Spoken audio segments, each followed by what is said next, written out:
தேவனுடைய விருப்பத்தை தள்ளி அசட்டை பண்ணி தன்னுடைய விருப்பம் நிறைவேற வேண்டும் என்பதற்காக தேவ சமூகத்தை விட்டு விலகினவன் தான் யோனா. அல்லேலூயா. இன்றைக்கு நிறைய பேர் தேவ சமூகத்தை விட்டு விலகுவதற்கான காரியம் என்ன தெரியுமா? காரணம் என்ன தெரியுமா? தேவனுடைய சித்தத்தை நிறைவேற்றுவதற்கு அவர்களுக்கு மனதில்லை. தேவனுடைய விருப்பம் நிறைவேற அவர்கள் இடம் கொடுக்காததுதான் காரணம்.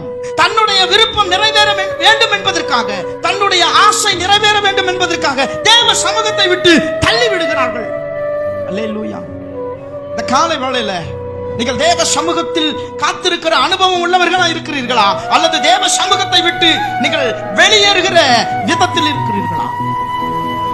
கொஞ்சம் யோசித்து பார்ப்போம். நம்ம தேவ சமூகத்தை விட்டு வெளியேறதுக்கு காரணம் என்ன தெரியுமா? நம்முடைய விருப்பம் நிறைவேற வேண்டும். அல்லேலூயா. நம்முடைய ஆசை நிறைவேற வேண்டும். நம்முடைய ஷெட்யூல் நிறைவேற வேண்டும். அன்பு தேவ ஜனமே, நம்முடைய விருப்பம் நிறைவேற வேண்டும் என்பதற்காக தேவ சமூகத்தை விட்டு நாம் விலகும் பொழுதுதான் பிரச்சனை ஆரம்பமாகிறது. கொஞ்சம் யோசித்து பாருங்க. நம்முடைய பிரச்சனை தலைக்கு மேல போகிறதுக்கு, நம்முடைய வாழ்க்கையில அநேக கொந்தளிப்புகள் ஏற்பட்டு கொண்டிருப்பதற்கு ஒரு காரணம், நான் தேவ சமூகத்தை விட்டு கொஞ்சம் விலகிட்டேன்.